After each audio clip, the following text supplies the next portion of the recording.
What is up, everybody, and welcome back to another episode of the Classic Chronicles.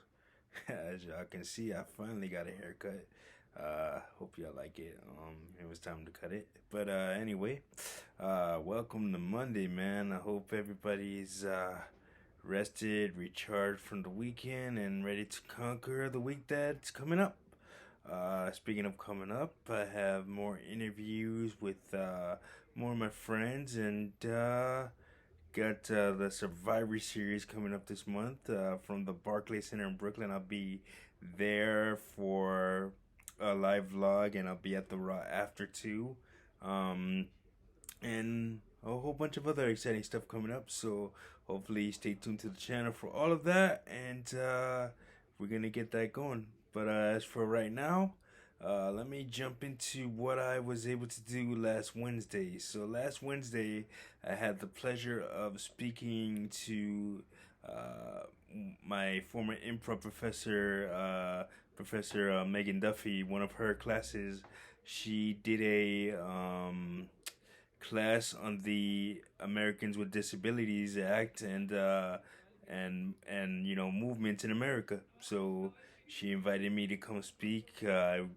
She was working in conjunction with Professor Kofi Scott, at John Jay, my alma mater. Shout out to everybody that was in that class. I got to tell some fun stories. We got to talk about the documentary Crip Camp, which is a very, very good documentary on Camp Jeanette and the Americans with Disabilities Act and how it was established, and how that camp laid the groundwork for Americans with disabilities today. So that is a very good documentary. So definitely go check that out. It's called Crip Camp, again, on Netflix. I don't believe it's still on Netflix, but you can probably find it somewhere. Please, it's well worth the time. I cannot say enough good things about that documentary. So as for me, I got to tell some really, really fun stories. Like I said, I told the story of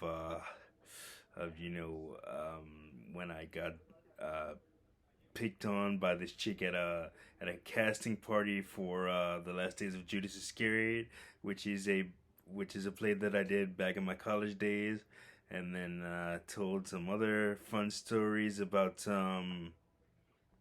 what do you call it? What else? Told some stories about that time that the time that I was the time that I unfortunately um we didn't about when I did Antigone. I'm sorry, man. I'm all flustered.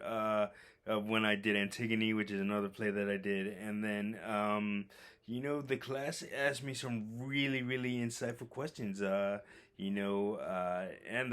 Professor Scott too.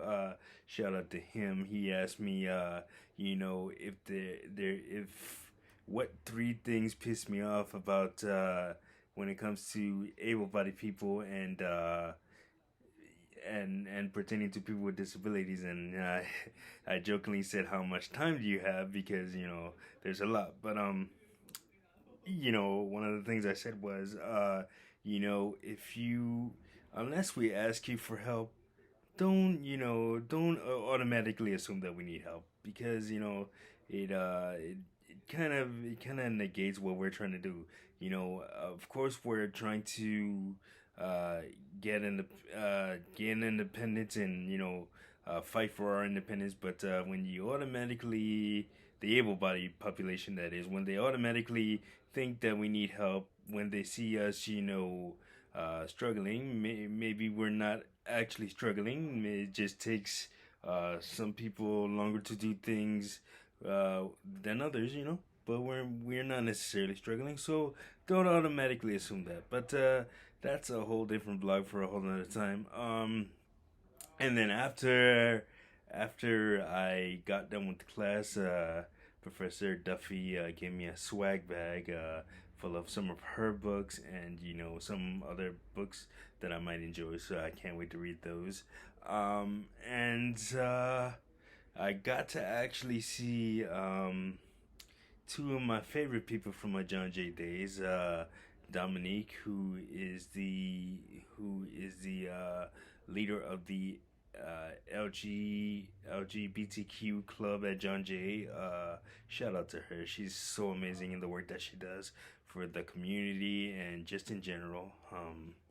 She was a very good friend of mine, and she still is. Got a chance to hang with her, and I also got a chance to hang with Dr. Danielle Officer. I know she was just Mrs. Officer when I was a student there back in my John Jay days at the differently abled services office. But now she's a doctor, and I couldn't be more proud of her. I said this to her when I saw her. It was such an honor to be one of her students, and she just taught me so much about life. Inside and outside the classroom. So huge shout out to her and uh, the wonderful things that she's done and she's continued to do. Um, I actually have an interview coming up with her. I don't know when. We just have to schedule, but that interview will be coming up, and we'll get all into that. It's gonna be a fun time. She's just so fun to hang out with, and so is Dominique. So shout out to those wonderful ladies, and uh, got to actually my favorite part. Not because of my food here, as you can tell, I'm a big guy. I like to eat, but I got a chance to go back to my favorite go-to spot of my John Jay days, which was the Olympic Flame Diner. So much good food. Shout out to the staff there for taking really really good care of me, and it was just a fun day, man. Yeah, no, they always say no matter where you come from, uh, and no matter where you're going, you can always go home. And John Jay will always be home with me, man. Shit, I've had so many good times there. So many memories that will last a lifetime. Made lifelong friends, and I'll never forget my time there. Uh, it was just a really good time to go home last Wednesday, and I can't wait to do it again. I'm currently talking with Professor Duffy, and we're gonna schedule something again so I can go back there and maybe teach another one of her. I mean, guest lecture another one of her classes because those students are great. Shout out to her amazing student, her and Professor Scott's amazing students. Very very informative and insightful, and they came prepared, man. Like I said, so it's always fun when you can engage in an intelligent conversation with an intelligent group of students, and I can't wait to see what they do with their final projects, which is they have to advocate for a movement. So I can't wait to see what they do with that. Anyway, that is gonna do it for today's vlog, and don't forget to like, subscribe, share, comment, and most importantly, hit that notification button so you don't miss whenever I drop a video. And I will see you guys in the next one. Peace.